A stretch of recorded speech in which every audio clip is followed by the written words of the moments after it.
हर हर महादेव प्रभु, जय माता की। आज इतना बड़ा सौभाग्य मुझे प्राप्त हुआ है कि गुरुओं के साथ बैठा हूँ, जिनको कभी मैं देख कर के ये सोचा करता था कि मैं भी ऐसा बनूंगा, आज मैं उनके साथ बैठा हूँ। और मैं ही नहीं, मेरी पूरी रिसर्च टीम भी मेरे साथ है। आपका आशीर्वाद हम सबको मिला, ये हमारे लिए बहुत बड़ा सौभाग्य की बात है। वैसे तो मैं जीडी विशेष बन के बहुत कुछ बोलता हूँ, पर आज प्रभु मैं बोलूँगा नहीं, आज मैं आपसे लूँगा और आपको आज हम लिए बिना छोड़ेंगे नहीं। ठीक है जी। तो सवाल क्या करना है ये तो मैं मुख्ता नहीं करूँगा, बस इतना ही कहूँगा कि अगर हो सके तो हमें ये जो ज्योतिष विज्ञान है,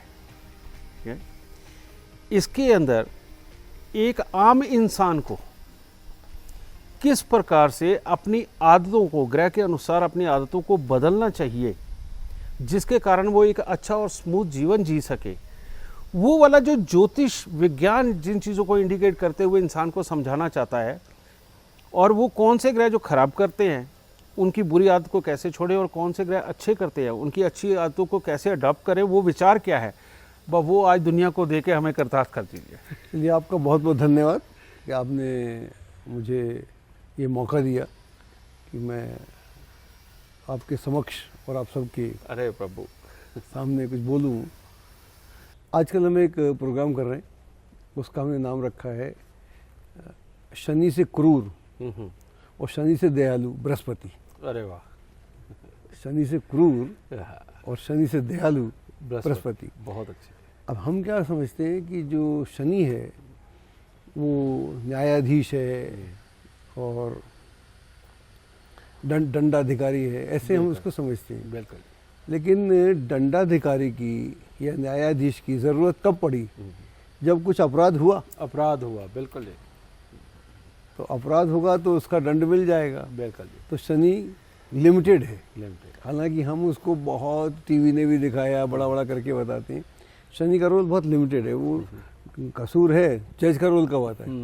लेकिन जो व्यवस्था है, जनरल व्यवस्था, वो तो गुरु के अंतर्गत आती है। बिल्कुल जी, बहुत बड़ी बात कही है। ये तो व्यवस्था शनि व्यवस्था नहीं देता, शनि तो अव्यवस्था को व्यवस्था कर रहा है। बिल्कुल।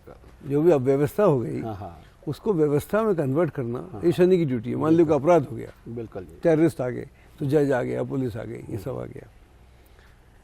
तो यहाँ से इस विषय पे हम आते हैं। इससे पहले ये ब्रह्मांड कैसे आया एग्जिस्टेंस में, और जिस काल पुरुष की हम बात करते हैं, बिल्कुल जी, जहाँ से हम सीखते हैं, वो काल पुरुष का शुरुआत कहाँ से होती है? तो ये कथा है एक, जो कपिल मुनि ने अपनी माँ देवहूति को सुनाई थी। और कपिल मुनि वो हैं जिनके बारे में कृष्ण बोलते हैं जी गीता में कि मैं मुनियों में कपिल हूँ। अपना परिचय देते हैं ना, अपना पूरा विशाल रूप की बात करते हैं, तो बोलते हैं मैं कवियों मतलब मुनियों में कपिल। तो आप समझ सकते हैं उनकी, तो उनको विष्णु का अवतार मानते हैं और वो देवहूति के पुत्र थे। वो देवहूति जो हैं वो मनु की पुत्री हैं। तो इस तरह की कथा है।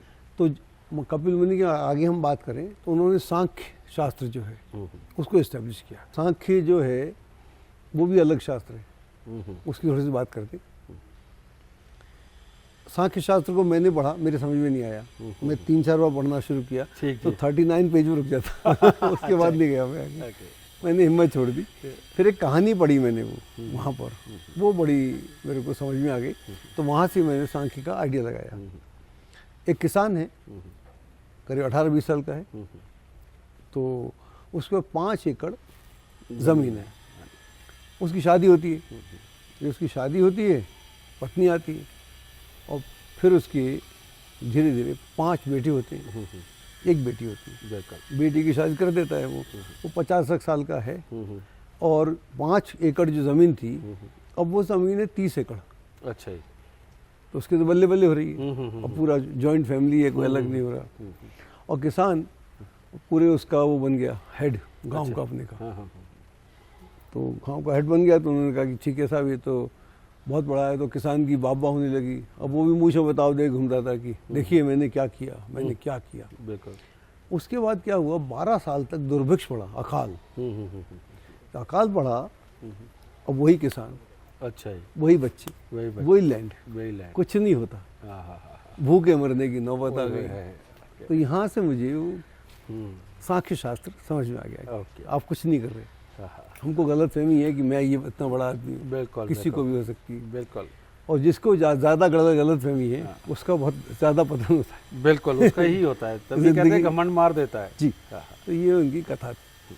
अब वो इस तरह की बात करते हैं जो मेरे को समझ में नहीं आया, हालांकि देवहूति समझ में गई होंगी, जो कपिल मुनि की माँ थी, वो कहती नहीं बेटा मेरे को समझा क्या दुनिया कैसे बनी, मेरे को तेरी बात नहीं समझ में आ रही। वो तो जानती थी लेकिन औरों के भले के लिए बिल्कुल बोला बताओ।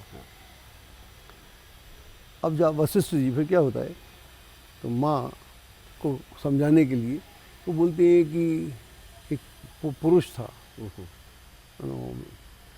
महापुरुष बोले या आदि पुरुष बोले, जो भी बोलो, वो अपना, या उससे हम रिलेट कर लेते हैं इससे कई बार विष्णु से भी, वो अपने क्षीर सागर में पड़े हुए हैं, बिल्कुल उन्हें कोई चिंता नहीं है, ना उन्हें कोई लेना है ना देना है, लाखों अरबों साल निकल गए, बिल्कुल वो शांति से पड़े हुए। एक दिन उनको लगता है कि मुझे कुछ करना चाहिए, मैं अकेला बहुत हो लिया, अच्छा लेट मी क्रिएट समबडी, मुझे अपने जैसा क्रिएट करना है, बिल्कुल। तो उन्होंने जैसे सोचा, जैसे शिव सोचते रुद्र पैदा हो जाते, तो एक उनके जैसा हर शक्तिपीठ पे भैरव जी छोड़े हुए तो उन्होंने जैसे सोचा एकदम आदमी, वो एक आदमी पूरा उनकी ताकत वाला पैदा हो गया। बोला कि ऐसा करो, तुम प्रकृति को इस्टेब्लिश करो, तुम पुरुष हो, तुम काल पुरुष हो, आज से तुम्हारा नाम है काल पुरुष, और तुम प्रकृति के साथ मिलकर इस दुनिया को बसाओ। तो यहाँ से वो शुरुआत होती है। तो प्रभु तो गायब हो गए, और ये साहब उसके साथ कुछ नहीं है, यहाँ पर पानी पानी है, ईथर ईथर है, कहीं कुछ भी नहीं है, और वो उसी माहौल में चले जा रहे। तो उनके जब प्रकृति की बात करें तो स्त्री की बात करते हैं, पुरुष उसके बिना तो संपूर्ण है नहीं। और दोनों एक दूसरे के, दोनों यंग हैं, एक दूसरे का हाथ पकड़ते हैं और आकाश में घूमना शुरू करते हैं। ओके। तो जहाँ जहाँ वो घूमना शुरू करते हैं, उनके पीछे तारे सितारे नक्षत्र वगैरह बनना शुरू, उनके पीछे बनना शुरू, उन्हें पता भी नहीं, क्या बात, उन्हें पता भी नहीं है, बनना शुरू होते हैं और अपना चलते जाते हैं। बहुत अच्छा। अब देखते हैं बड़ा जगमगा गया ये तो, लेकिन कुछ हुआ तो ही नहीं। ग्रह नक्षत्र तो ग्रह तो आए नहीं, तो ग्रह नहीं आए तो बैकग्राउंड का क्या करेंगे। बिल्कुल। अगर हम उसकी बात करें तो नक्षत्र सोलर मंडल से पहले आए थे। बिल्कुल। सोलर मंडल जो हमारा है, सोलर सिस्टम, उससे पहले आए थे। तो उनके घूमने से वो अपना बनते चले जाते हैं। जब बनते हैं तो वो दोनों सोच रहे हैं कि अरे हम तो अपनी मस्ती में, उनका शुक्र अच्छा होगा बहुत बड़ी बात बोल दी, शुक्र और मंगल अच्छा होगा उनका। तो अपना वो चले जा रहे हैं, कुछ करना चाहिए। अब उन्हें देखा कि अरे ये हमारे पीछे कौन आ रहा है, एक बहुत बड़ा आग का पिंड उनके पीछे आ रहा है, जहाँ जहाँ जाते हैं फॉलो करते हैं, डिस्टेंस रहता है फॉलो करते हैं। तो बोलते हैं ये क्या कर रहा है हमारे पीछे, तो वो उसको कहते हैं रुक जा भाई, रुक, ठीक, तो रुक जाता है। जैसे ही रुकता है, अच्छा जब ये जा रहे थे तो इनके पीछे ओम का स्वर भी आता है। जब जा रहे हैं अपनी मस्ती में तो ओम स्वर, ओम चला रहा है, जो हर वक्त हर आकाश में गूंजता ही रहता है। उसको फॉलो करते हुए ये लोग, वो एक सूर्य बन जाता है, वो सूर्य हो जाता है, उसको इस्टेब्लिश करते थे, इस्टेब्लिश किया। तब तक पृथ्वी नहीं थी, बाकी ग्रह नहीं थी। जैसे ही सूर्य को इस्टेब्लिश करते हैं तो सूर्य के प्रभाव से इधर पृथ्वी इस्टेब्लिश हो जाती है। ओके। विज्ञान भी ऐसे ही बोलता है। बिल्कुल। विज्ञान अलग से नहीं बोलता, विज्ञान ऐसे ही बोलते हैं। तो पृथ्वी इधर आ जाती है, लेकिन पृथ्वी बिल्कुल जड़ है, हिल नहीं रही, ना घूम रही है, दिन रात नहीं होते, ना यहाँ पर कोई जीवन है, ना कुछ है, ना कुछ है। तो चल रहा है सारा मामला, वो दोनों अपना घूम रहे हैं। अब सडनली आपस में बात करते हैं, भाई क्या हुआ, ये तो एकदम जड़ हो गई। तो मतलब ठीक है। तो वहाँ से वो एक वज्र टाइप का, अच्छा, या एस्ट्रोनॉइड, साइंस की भाषा में तो एस्ट्रोनॉइड मार गिरता है। ठीक, अब प्योर साइंस की बात करें, एस्ट्रोनॉइड गिरते रहते हैं ना, तो गिरता है तो पृथ्वी के 2 टुकड़े हो जाते हैं। अच्छा ही। तो एक टुकड़ा जो होता है वो यहाँ से निकल के, वहाँ से ग्रेविटेशन पुल, वहाँ से मैग्नेटिक करंट, बिल्कुल, वहाँ से एक जो पुल है हाँ, हाँ। वो पूरा वहाँ से शुरू होता है। अरे वाह, उससे पहले दुनिया सपाट थी, बहुत अच्छे। गति नहीं थी कोई। हाँ। तो वहाँ से जैसे ही वो दो टुकड़े होते हैं उसके, तो एक जो उसका टुकड़ा है वो जाके सूर्य की ऑर्बिट में घूमने लगता है, दैट इज़ मंगल। ओके। जब ये साइंटिस्ट गए थे वहाँ पर मंगल ग्रह पे, उन्होंने जो वहाँ से लाए थे मट्टी या रॉक्स, वो पृथ्वी से मिलती हैं, बिल्कुल। इसलिए हम उसको भूमिपुत्र बोलते हैं। बिल्कुल तो हमारा भूमिपुत्र है वो, बिल्कुल, भूमिपुत्र मंगल। मंगल भूमिपुत्र बिल्कुल, मंगल। बिल्कुल। तो वहाँ चला गया। और दूसरा जो चंद्रमा था वो छोटा ग्रह हाँ। निकला और पृथ्वी के चारों तरफ घूमने लगा। हाँ, हाँ। जैसे ही घूमने लगा तो पृथ्वी पहले 24 डिग्री की पे थी, तो वो 23 डिग्री पे आ गई। हाँ, हाँ, हाँ। ऐसी आई तो इससे दिन रात तो सब शुरू हो गया। बिल्कुल, वो वहाँ से दिन रात शुरू हो गई। बिल्कुल जी। तो यहाँ से एक नई दुनिया की शुरुआत। अब साहब ये चल रहा है। अब वो कहते हैं कि ये तो हो गया, जैसे ये हुआ यहाँ जीवन की शुरुआत हो गई। सिंगल सेल अमीबा जिसको हम बात करते हैं वो शुरू हो गया, जीवन शुरू हो गया। पानी में कुछ पैदा होने लगा जिसको फंजाई बंजाई बोलते हैं हम लोग, तो वो शुरू हो गई, तो वो चल रही है। अब वहाँ क्या हुआ, जैसे ही सूर्य जब मंगल पहुँचा तो फिर हीट हो गई बिल्कुल। आकाश में। तो आकाश में हीट हुई, उस हीट से और संकट हो गया, तो पृथ्वी फिर सूखने लगी। जल जो हुआ था जल सूख गया यहाँ पर। ओहो। यहाँ पर एक माहौल अलग सा बन गया। उनको लगा कि ये तो गड़बड़ हो गया, तो इसको कैसे क्या करें, तो वो रुक गया वहाँ पर जी। तो वहाँ आकाश में पूरी गर्मी हो गई। सूर्य और मंगल दोनों गर्म हो गए। तो दोनों गर्म हुए, उन्होंने फिर सोचा ये तो घूम रहे हैं, मस्ती कर रहे हैं, पीछे ग्रह बनते जा रहे हैं, नक्षत्र बनते जा रहे हैं अपनी मस्ती में। तो कहते क्या हुआ भाई, अरे गड़बड़ गड़ूगा। तो उसने कहा अच्छा अब क्या करें, तो वहाँ पर उन्होंने बृहस्पति को पैदा किया। अच्छा ही, श्वास को। हाँ, श्वास को। जैसे बृहस्पति पैदा हुआ तो गड़गड़ाहट के साथ बड़े बादल, पर्वत सब आ गए और एकदम माहौल अलग हो गया, आकाश का माहौल अलग हो गया और पृथ्वी पे जान आ गई, जीवन शुरू हो गया। तो जीवन शुरू हुआ। अब कितने ग्रह हो गए अपने? हाँ जी, चंद्र मंगल सूर्य और बृहस्पति 4 हो गए। 4 हो गए ना। अब क्या हुआ, जब बृहस्पति और ये सब 4 ग्रह इकट्ठे हो गए, अब संकट हुआ कि अब बृहस्पति ने अपना जाल फैला दिया। अच्छा ही। तो वहाँ पर जीवन ही नहीं था कोई, सब पूजा पाठ में लगे। अच्छा ही। अब पूजा पाठ में लगे, जीवन ही खराब हो गया। जीवन तो बड़े का हो गया। बिल्कुल। अरे ये क्या हुआ, उसने इसका काउंटर पार्ट ढूंढो, तो शुक्र पैदा किया। बहुत उत्तर। अगर हम विज्ञान में देखें तो ऐसे ही पैदा हुए ग्रह, ऐसे ही पैदा हुए, एकदम पूरा वैज्ञानिक है। तो वहाँ पर वो शुक्र पैदा हुआ। जब वो शुक्र पैदा हुआ तो उसने काउंटर करना शुरू किया। जीवन में यहाँ मनुष्य और जाति तैयार हुई। उसके बाद भी जो शुक्र था कमजोर पड़ रहा था और सूर्य कमजोर पड़ रहा था, बृहस्पति फिर भी छा रहा था। बिल्कुल। तो इसके लिए बुद्ध पैदा करो भाई। बुद्धि तो दो, बुद्धि तो दो, तो इसका काउंटर हो जाएगा।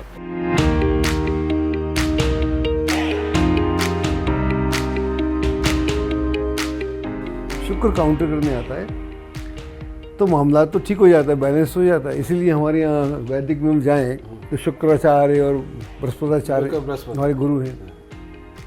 उसके बाद फिर दिक्कत आती है कि ये तो हो गया, जीवन तो शुरू हो गया, लेकिन जीवन में अभी लॉजिक नहीं है, बाकी सब तो हो गया। बिल्कुल। एक तर्क तो हो। एक तो गुरु ने अपना जो भी नियम दे दिया करो। अब शुक्र कह रहा है मैं जो करूँगा, तो दोनों मनमानी कर रहे थे। इधर गुरु अपनी मनमानी कर रहे थे, उधर शुक्र अपनी मनमानी कर रहे थे। तो इनके बीच में बैलेंस लेने के लिए एक न्याय शास्त्र जो होता है, जहाँ पर डिस्कशन होते हैं, कोर्ट में क्या होता है, बुद्धि तो होता है, बुद्ध होता है जी पूरा, है ना। तो वहाँ पर बुद्ध को पैदा किया गया। बुद्ध पैदा किया, बुद्ध के पैदा से क्या गया, सूर्य को बल मिल गया। बिल्कुल। शुक्र शुक्र को बल मिल गया। तो गुरु उतना मजबूत नहीं रहा जितना रहना चाहिए था। ओके। तो यहाँ से दुनिया नॉर्मल होना, इसीलिए शायद दुनिया में सच्चाई को खत्म करने के लिए बुराई हमेशा ही हावी रहती है। एग्जैक्टली। अब ये सब हुआ, जिंदगी तो जीवन तो शुरू हो गया जी, लेकिन सूर्य में से फिर ना बहुत ज़्यादा उसकी फर्नेसेस पे अच्छा बहुत सारी नई नई गैसेज, नए नए रिएक्शन, एक्शन रिएक्शन, तो बहुत ज़्यादा उसका टेम्परेचर बढ़ गया। वो फर्नेस पता नहीं कितने मतलब लैक्स एंड लैक्स मतलब सेंटीग्रेड पे पहुंच गए।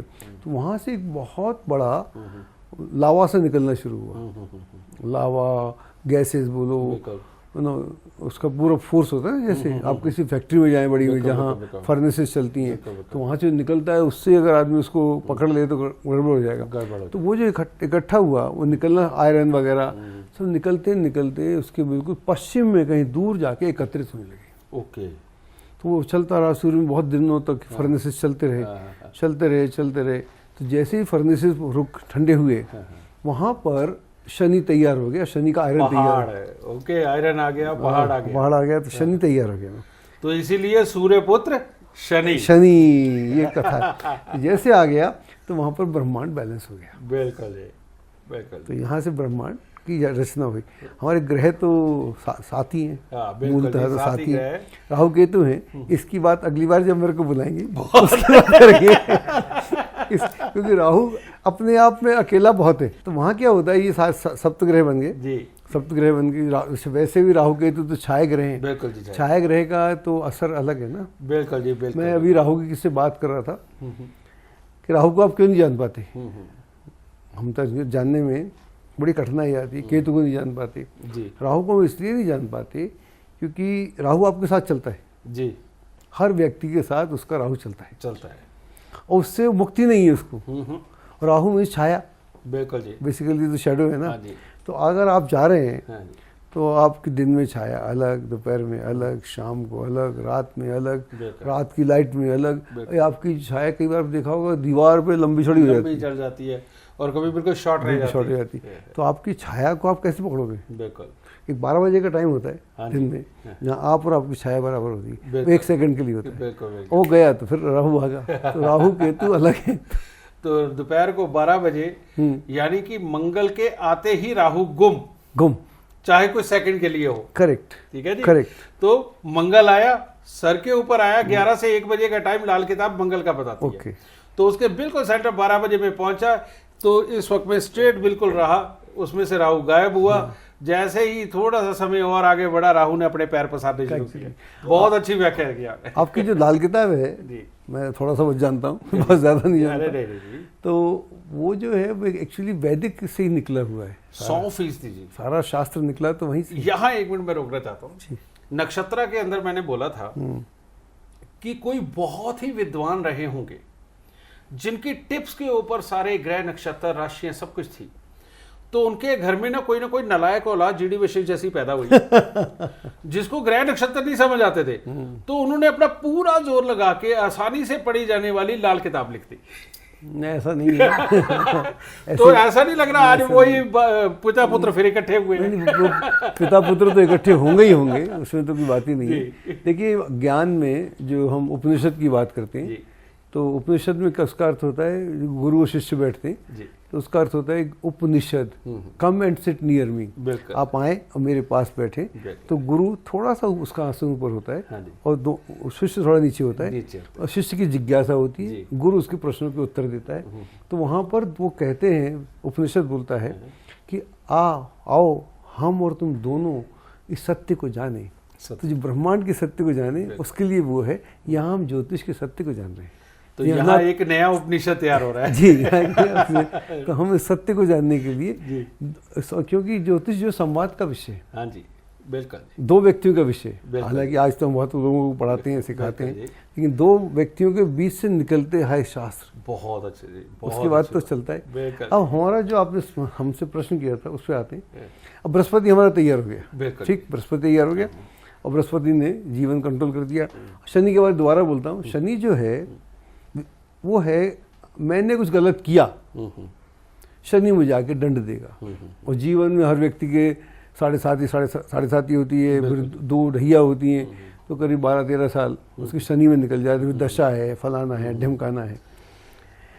ये सारी बातें उचित हैं, लेकिन शनि मैं दंड करूंगा तो मुझे अपराध देगा और उसको सजा देगा। अगर मेरा कोई दंड नहीं है तो क्या करेगा शनि। अगर अपराध नहीं है तो दंड नहीं देगा, काय को देगा, उसका काम ही नहीं है। लेकिन मैं सिस्टम कैसा बनाऊं, मेरा सिस्टम क्या हो जी, हमारी व्यवस्था क्या हो, हमारा समाज कैसा हो, हमारी पॉलिटिक्स कैसी हो, हमारी खेती कैसी हो, हमारी साइंस कैसी हो, हमारा स्पेस कैसा हो, हमारा मेडिसिन कैसा हो, हमारा जो एथलीट कैसा हो, तो ये सारा जुपिटर का काम है। बहुत बढ़िया, बहुत बढ़िया। तो जुपिटर जो है वो आपके बृहस्पति जो है आपके घर जैसे आप पैदा हुए तो पहला आपका गुरु आपकी माँ, बिल्कुल जी, फिर आपका गुरु पिता, फिर आपका गुरु शिष्य, मतलब गुरु शिष्य की जो परंपरा शुरू हुई, फिर आपके सब गुरु। अगर आप गुरु को नाराज कर दें, गुरु को नाराज कर दें तो आपकी गति नहीं हुई। कहने का मतलब जिस इंसान ने सीखना बंद कर दिया उसका मार्ग वही रुक गया। हाँ, सीखना बंद कर दिया। सी बात हाँ, और जो जानते हैं उनका अपमान कर दिया। बिल्कुल वही बात, बहुत बड़ी बात कही। जो जानते हैं उनका अपमान कर दिया। इसलिए लाल किताब आप कहते हैं पिता का अपमान मत करो, माँ का अपमान मत करो, गुरु का अपमान मत करो, किसी बुजुर्ग का अपमान मत करो। जब कोई ग्रह की शांति हो तो इन सबको इनका दान करो, पुण्य करो, इनके लिए कुछ कार्य करो। बिल्कुल ठीक है। तो आपको अंत में जो मनाना गुरु पड़ता है, शनि को मनाना नहीं पड़ता। शनि तो मान 7.5 निकल ही जाएगी ना, कितने दिन रहेगी? अगर आप 90 साल जीते हैं 60 कितनी बार आएगी?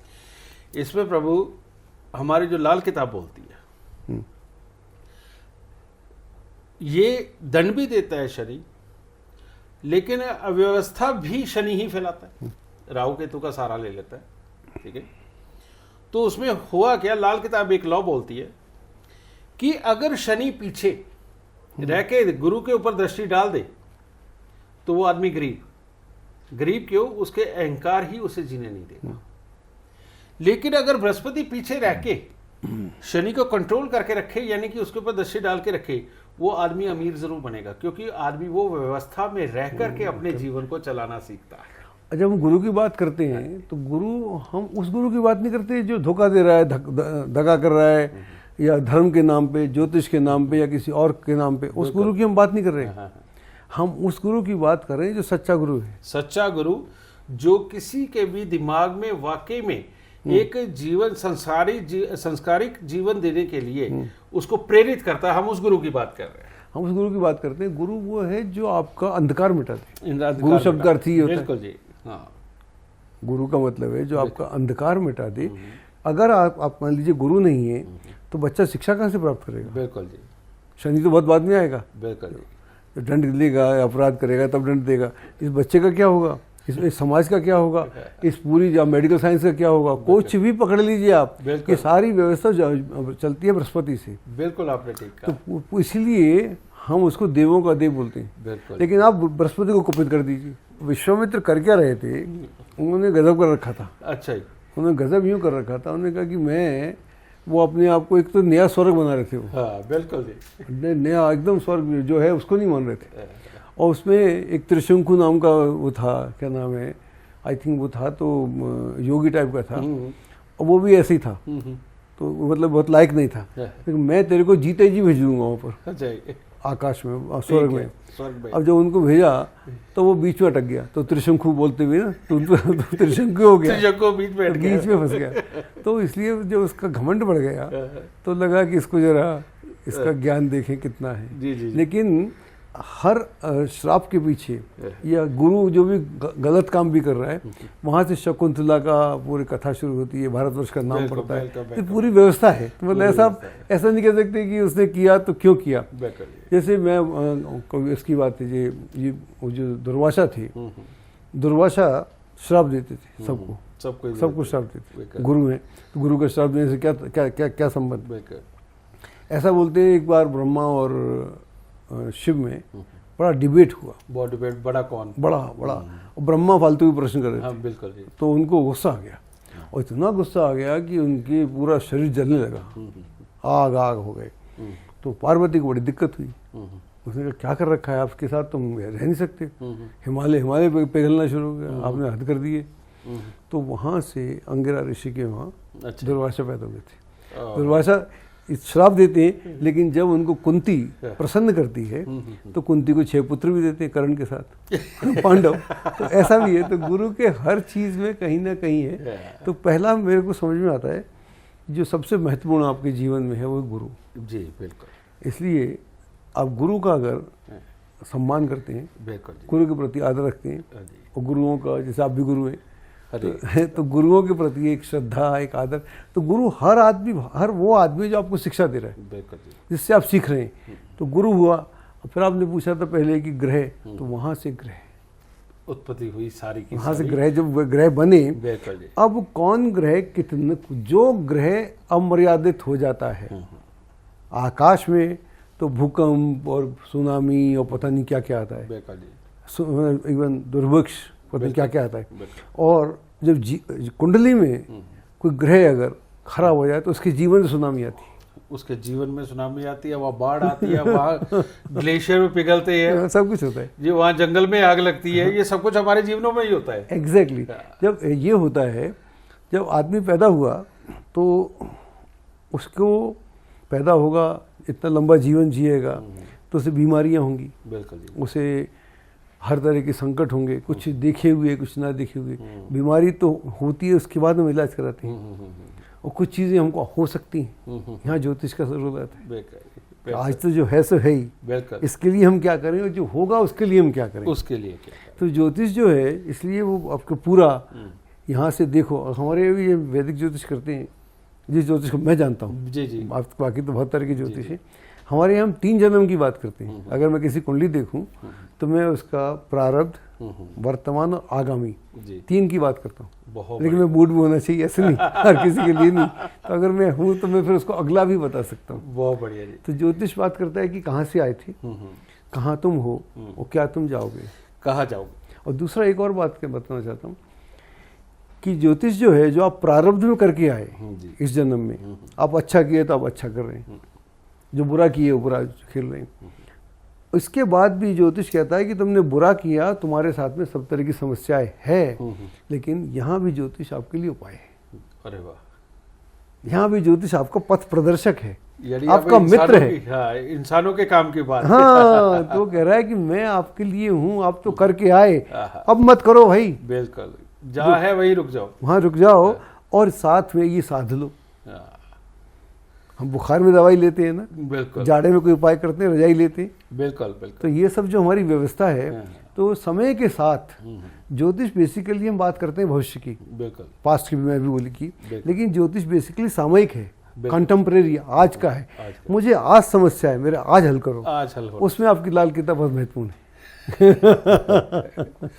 तो मैं पहले ही कह रहा था कि कोई ना कोई देवों की कृपा रही है जी, और मेरे वो पूर्वज जी, जिनकी मैं नालायक औलाद हूँ, ठीक है, उनका कोई खास आशीर्वाद मेरे पे रहा है, तो आज ये जेडी वशिष्ठ है। देखिए, मैं आज से एक बात चाहता हूँ, आज आप आज के बाद नहीं करेंगे, क्या नहीं कहेंगे, आप कभी अपने को नालायक संतान वगैरह नहीं बोलेंगे, अपने को नेगेट नहीं करेंगे। नहीं, वो मेरी माँ और मेरी दादी मुझे इसी नाम से पुकारती थी। ठीक है, वो ठीक है, ये उनका हक है, वहाँ तक मामला ठीक है। आप इसे आज के बाद पब्लिक कभी नहीं बोलेंगे। ये आपने मेरे को आज्ञा दे दी, अब नहीं कभी नहीं, बिल्कुल कोई जरूरत नहीं, कोई जरूरत नहीं।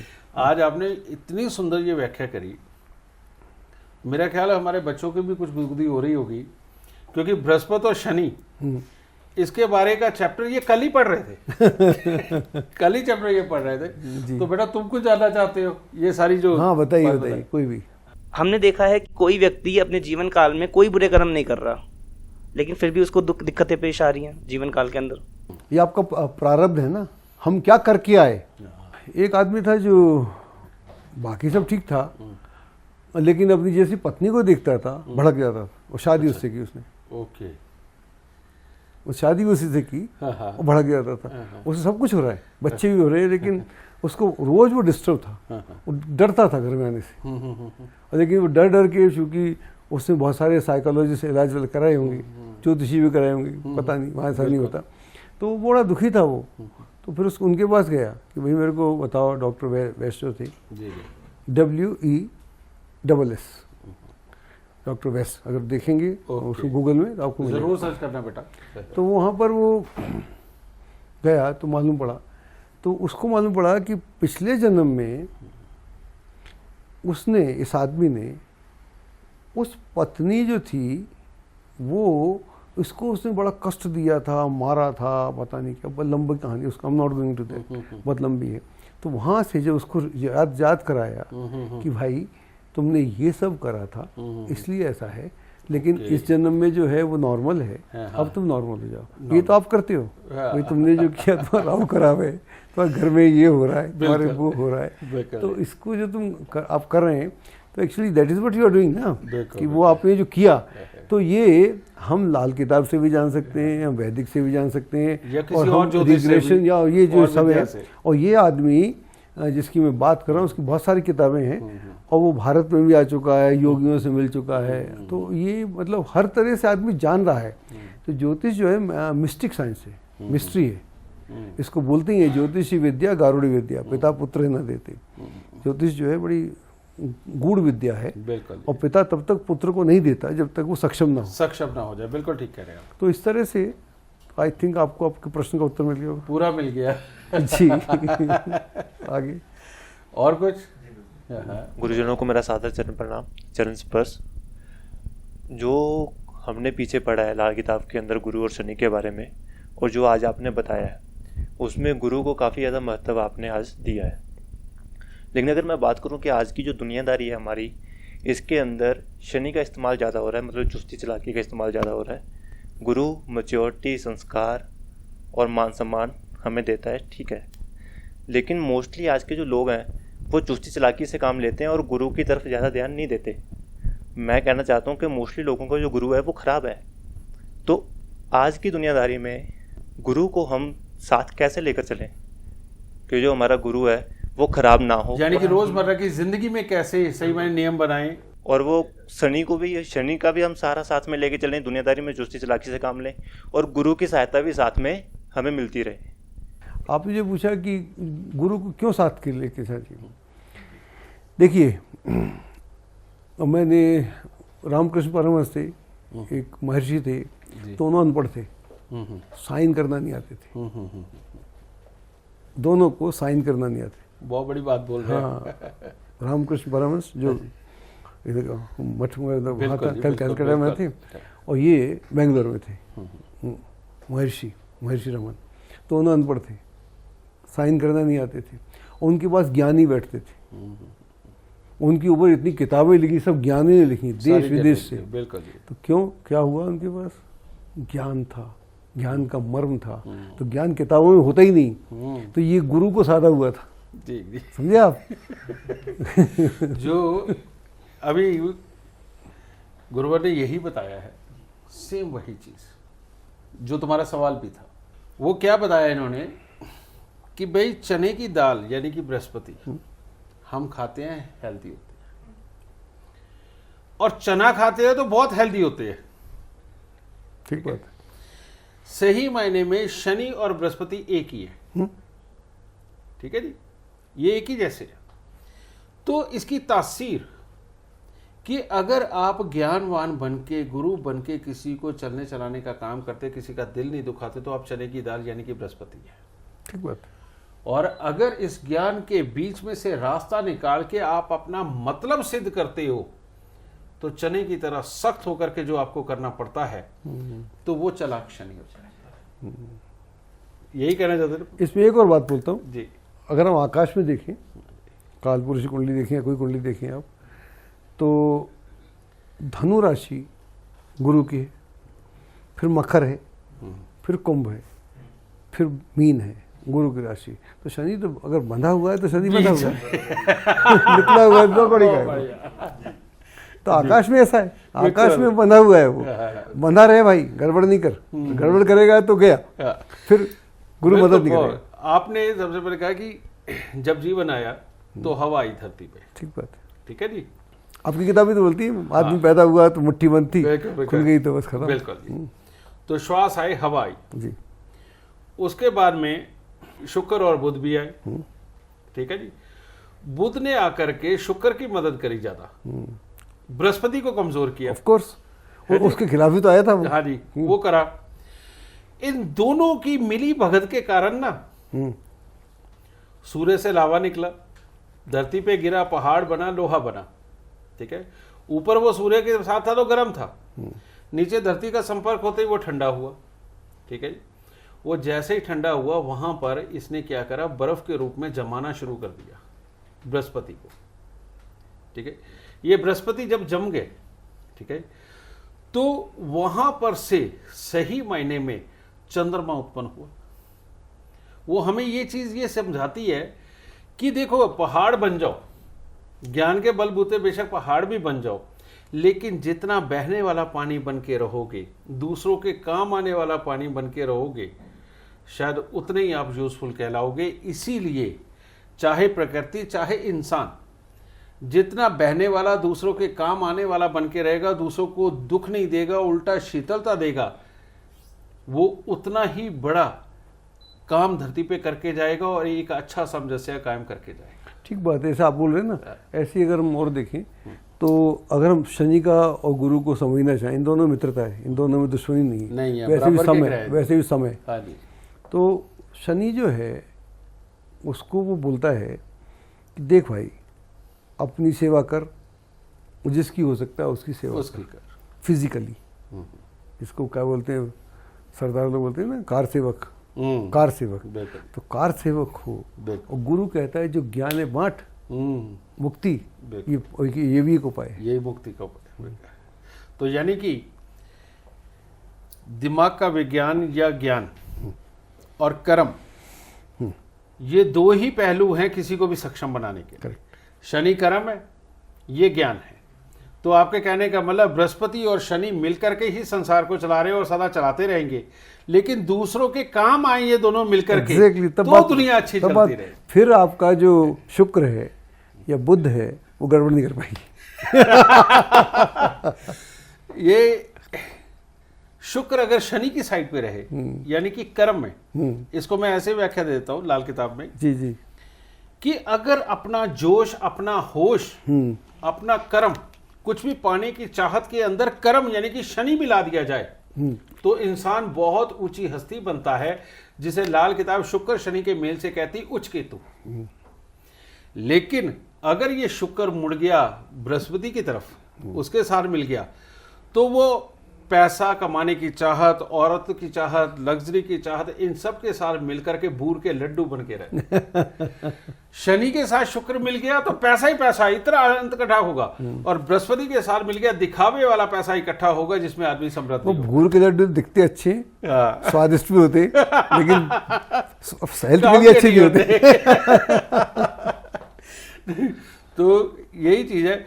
तो शुक्र जी एक को सहारा देने के लिए बन गया, एक को बर्बाद करने के लिए। वही विश्वामित्र और मेनका की कहानी बन गई। जी एक मैं आपसे बात कहना चाहता हूँ। मैं घूमता रहता हूँ दुनिया में, आप भी घूमते रहते हैं। मैं जब जापान में गया, जी, हर कंट्री का अपना अलग है। जापान जैसा हम जानते हैं 46 का जो उसमें हुआ था, जी, नागासाकी हिरोशिमा के बाद, बिल्कुल, तो वो जापान उसके बाद नया बना। और जापान चूंकि छोटा है तो बहुत बड़े घर भी नहीं है, छोटे घर में लोग करते हैं। और चूंकि वो जी, जब मैं गया टोक्यो में, उस जगह क्या वहाँ तो अलग था, तो वहाँ पर जो माहौल है, जो या अभी हमारे शहर हैं, जितने महानगर हैं उनकी हम बात करते हैं, तो लाल किताब में कई सारे वो फंडेज हैं। क्या है कि आप पैदा हुए तो कुआं था या हैंडपंप था, या सिम्टम्स बताती है कि बताती है। लेकिन अब तो समय बदल गया, अब तो हैंडपंप होता नहीं, कुआं होता नहीं जी, और उसका पेड़ भी नहीं होती। तो इस पे आप क्या कर रहे हैं? लाल किताब में एक ही शब्द आता है, मान लो एक योग बना, उसमें कहा कि आप ब्रह्म ज्ञानी होंगे और अच्छे समृद्ध होंगे। अब ये ब्रह्म ज्ञानी की व्याख्या पहले लोग जानते थे, आज की डेट में नहीं जानते। तो लाल किताब वाला ब्रह्म ज्ञानी बता देगा, लेकिन ऐसा नहीं। एक आम आदमी अब इसे कैसे जानेगा कि आप इतने समझदार, मीठी भाषा से भरे हुए, हर वक्त आपके दिमाग के अंदर रिसर्च मोड ऑन ही रहेगा, और जो भी चीज आपके सामने आएगी आप उसके बारे में तर्क वितर्क स्वयं से करेंगे, जिसका जवाब नहीं मिलेगा सामने वाले से जानने की कोशिश करेंगे, ठीक है, और करते हुए सही और गलत का निर्णय करते हुए हर चीज को फॉलो करेंगे, और ऐसे में आप किसी भी चीज के मास्टर बन सकते हैं, ठीक बात, जिसके बारे में भी सोचेंगे।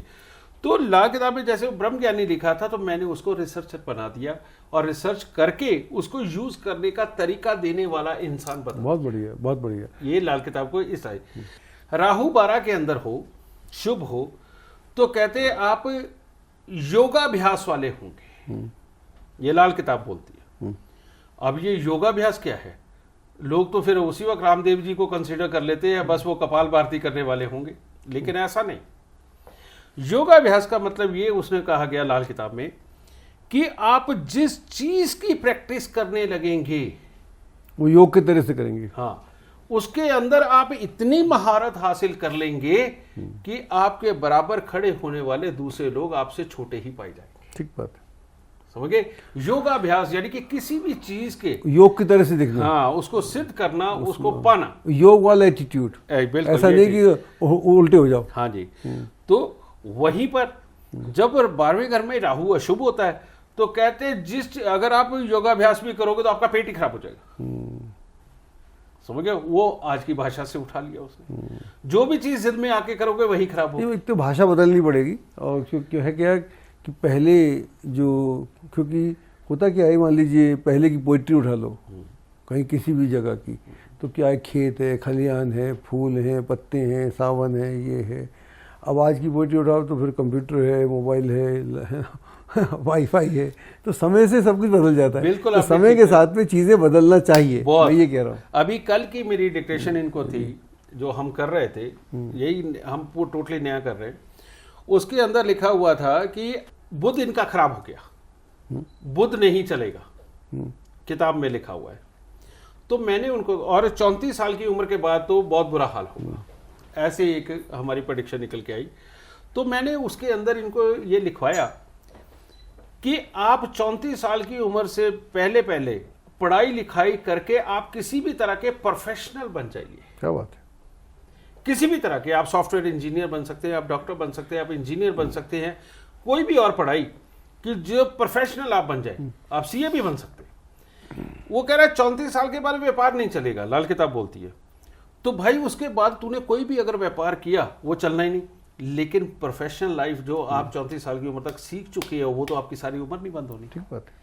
तो इसीलिए वहां पर गाइड किया गया ये अब नई भाषा में मतलब कि भाई आपको प्रोफेशनल बनना, अगर तुम प्रोफेशनल नहीं बने तो 34 साल के बाद का जीवन आप अपना चला ही नहीं सकते। अगर आदमी प्रोफेशनल बन जाएगा जी, तो बिजनेसमैन से ज्यादा कमाएगा जो 50 साल का होगा, तो एग्जैक्टली, उसकी इनकम होगी। बिल्कुल जी। एक आपने जो बोला ना, मैं भी अपने क्लाइंट से बोलता हूँ, मान लीजिए किसी का समय खराब है 2 साल का, 3 साल का, तो फिर मैं उसको बोलता हूँ पढ़ लो, 2 कोर्स कर लो जी, ये बहुत अच्छी बिल्कुल जी, 1-2 कोर्स कर लो आप, बिल्कुल क्योंकि आपका जो बुरा समय है, बिल्कुल, कोर्स में इसको भी यूज तो करो। कोर्स में तो आपकी बुद्धि का काम है, उसमें तो नौकरी तो मिल नहीं रही हमको, हम तो अपना कोर्स ही कर रहे हैं। बिल्कुल, आप नहीं पढ़ोगे तो फेल हो जाओगे। भाई बुरे वक्त के अंदर अगर धक्के ही खाने हैं हाँ। तो ज्ञान में खा लो, ज्ञान में खा लो, कोई काम आएगा। ये आपका जो अच्छा समय आएगा तो काम आएगा। जैसे पति पत्नी है, उनका ये है, अब परेशान है, संतान भी नहीं है, ऐसे बच्चा पैदा करो, क्या बात करो, बच्चे का भविष्य क्या होगा, चिंता नहीं करो, पैदा करो, बच्चा पैदा करो,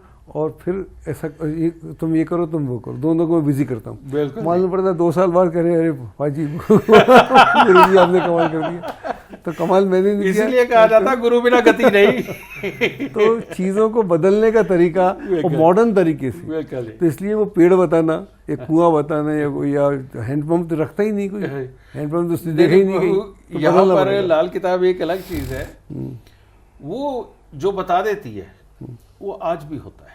तो उसकी भाषा बदलनी पड़ेगी ताकि वो समझ पाए। मैंने बदल दी मैक्सिमम, अब और बदल रहा हूँ, अब लेकिन करूं क्या, परमात्मा ने ये जिम्मेवारी बहुत देर से मुझे सौंपी है, मेरे से पहले किसी को सौंप देता मैं आसानी में होता है। आप बहुत यंग हैं और आप बहुत पॉपुलर हैं और आप बहुत, आपको लोग रेस्पेक्ट करते हैं जी जी जी, और देश विदेश में आपका नाम है, आप कर सकते हैं, आपकी टीम आपकी बहुत अच्छी है। जैसे चंद्र बुध का मेल होता था, अब वहां पर कहा जाता था लाल किताब के अंदर कि पानी की बावड़ी होगी।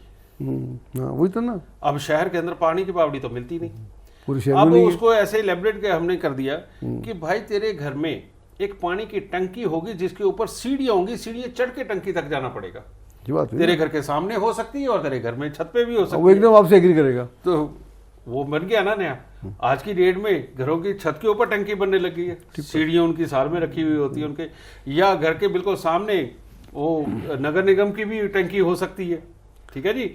तो वो चीज मिल जाती है, इनको मैं नई चीजों से जोड़ करके इस तरह से कर। और दूसरा है ना, ये जो ज्योतिष का और लाल किताब का अभी तक उत्थान नहीं हुआ, उसका कारण ये है कि हमने उसको वो स्टैटिक माना हुआ है, मतलब स्थायी कुछ नहीं है। नहीं जी, कुछ नहीं। ज्योतिष का पहला सूत्र है कि ज्योतिष जो है उसका आधार है देश, काल और परिस्थितियाँ। जी, देश वैसा देश भी नहीं है, काल तो है ही नहीं, बिल्कुल। सर्कमस्टांस बिल्कुल नहीं है। अब आप वही बात करोगे तो फिर आदमी आपसे कैसे भाग ही जाएगा आपसे। बिल्कुल जी। समय बदला, आप भी बदलो। इसको मैं इस मोड में लेके आया हूँ जी, गुरुवर, कि लोग एक बात बोलते हैं कि भाई मंदिर तो सारे एक है। कोई जोशी माता जी के मंदिर भगा देता है पहाड़ों की तरफ, कोई हनुमान जी के मंदिर पे भगा देता है, कोई कहता है तिरुपति बालाजी चले जाओ। कहते ये क्या है लॉजिक, मंदिर तो मंदिर है, मैं तो अपने घर में ही पूजा कर सकता हूं मंदिर बना के। बिल्कुल गलत है। वो जो हमें ये बात कह रहे हैं उनको पहले साइंस सीखनी पड़ेगी।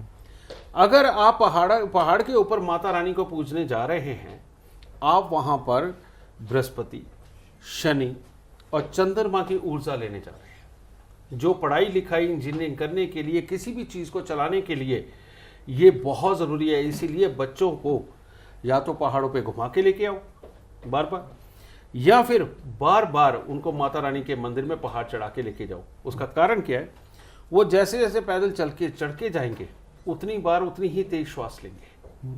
ठीक है। एक वो जमी हुई ऑक्सीजन जो बहुत ज़्यादा फ्लो में नहीं चलती, जमी हुई ऑक्सीजन सहज सहज उसके अंदर जाएगी, उसके दिमाग तक जाएगी। एकदम से दिमाग में ऑक्सीजन जाने से उसके अंदर ज्ञान को ग्रैब करने की ताकत ज़्यादा बढ़ जाएगी, याद रखने की शक्ति बढ़ जाएगी। इसीलिए माँ वैष्णो देवी पे जब हम जाते हैं तो वहां पर एक तरफ माँ सरस्वती है, बीच में माँ लक्ष्मी है, राइट हैंड के ऊपर काली मैया है। इसका मतलब क्या है? इसका मतलब यह है कि अगर आपके पास सरस्वती यानी कि ज्ञान है और उसको आपने काली मैया का स्वरूप यानी कि हिम्मत करके उसको प्रदर्शित किया, बहुत बढ़िया, तो आपको माँ लक्ष्मी की उपासना उपज होगी ही। बहुत बढ़िया। ठीक है, इसलिए वहां पे गए। अब दूसरी बात, अगर आपका शरीर रोग कारक हो गया है, उसमें बीमारियां आ गई है, ठीक है, उसमें बीमारियां आ गई, अब क्या करोगे आप? अब आपको हनुमान जी की शरण में जाना है। यानी कि उस धरती के ऊपर जिसके अंदर मंगल की पूरी ताकत यानी कि लाल मिट्टी से भरी हुई धरती। राजस्थान में आप जाओ, या सालासर जी चले जाइए, मेहंदीपुर चले जाइए, कहीं पे आपको लाल रंग की रेत मिलेगी, मिट्टी, जिसको लगाओगे तो गंदा नहीं होता मिट्टी की तरह। उसके अंदर आपके शरीर को बल देने की ताकत उस मिट्टी और उस हवा में है। ठीक बात है। तो वहां पर जाकर के आपको रोगों से मुक्ति मिलती है। तिरुपति बालाजी क्यों जाते हैं?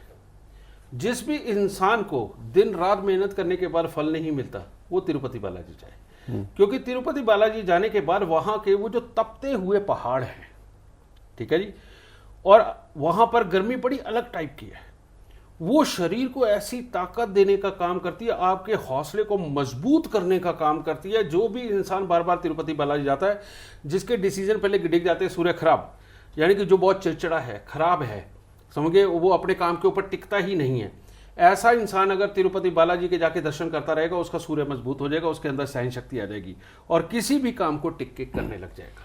ये बात, एक और बात भी है कि जितने भी हमारे मंदिर हैं देवी के या देवताओं के, हमने पहाड़ों में बनाए जी। बना तो हम कहीं भी सकते थे जी।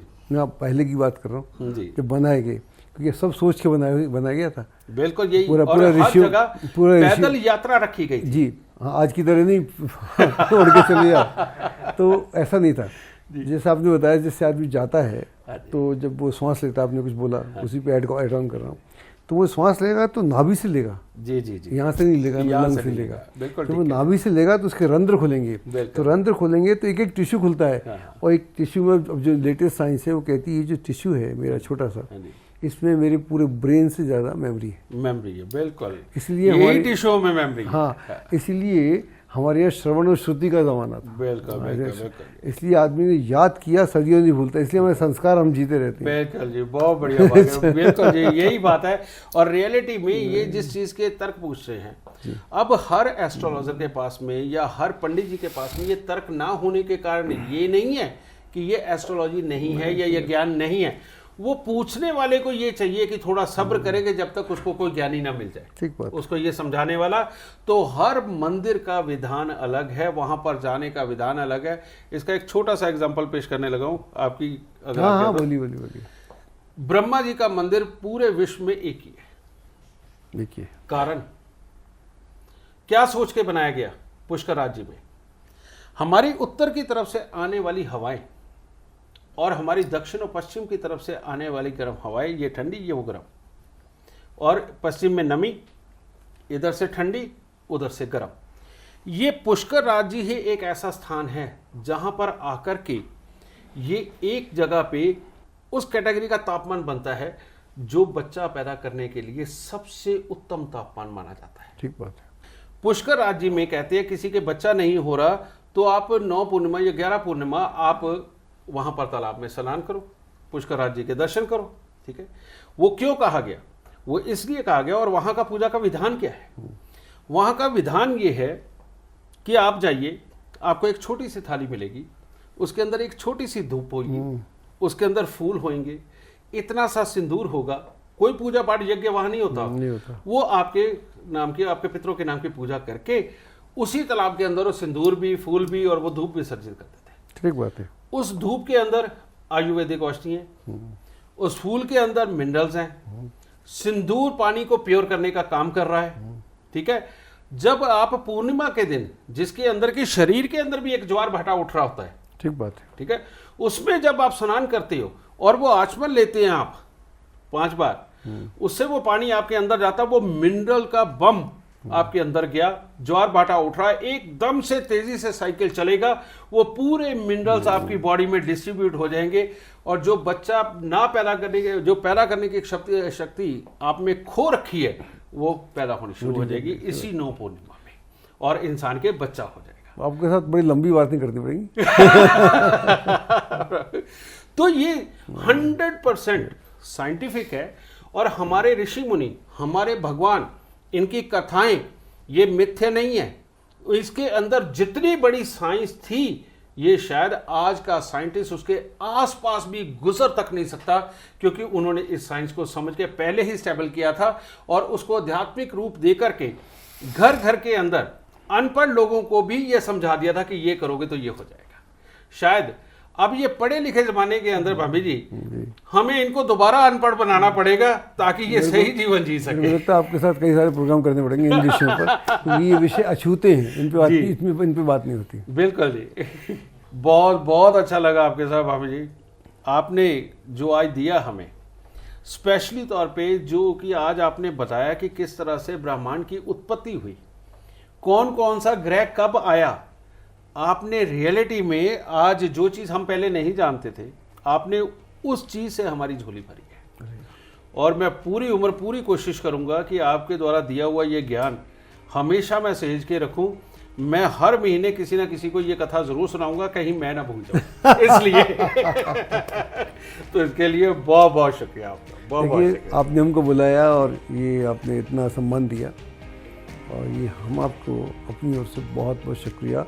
और जो आपकी टीम है, जो प्रश्न कर रहे हैं सब बच्चे, इनके प्रश्न बहुत वाइब्रेंट प्रश्न है, लाइवली प्रश्न है और सामयिक प्रश्न है, कंटेम्प्रेरी है। तो ये टीम अच्छी है और इसको आगे बढ़िए, और मेरी शुभकामनाएं आपको भी है, इन सबको भी। बस मैं ये समझूं कि एक काबिल टीम मुझे मिल गई, क्योंकि आपका आशीर्वाद भी मिल गया। बहुत बहुत शुक्रिया।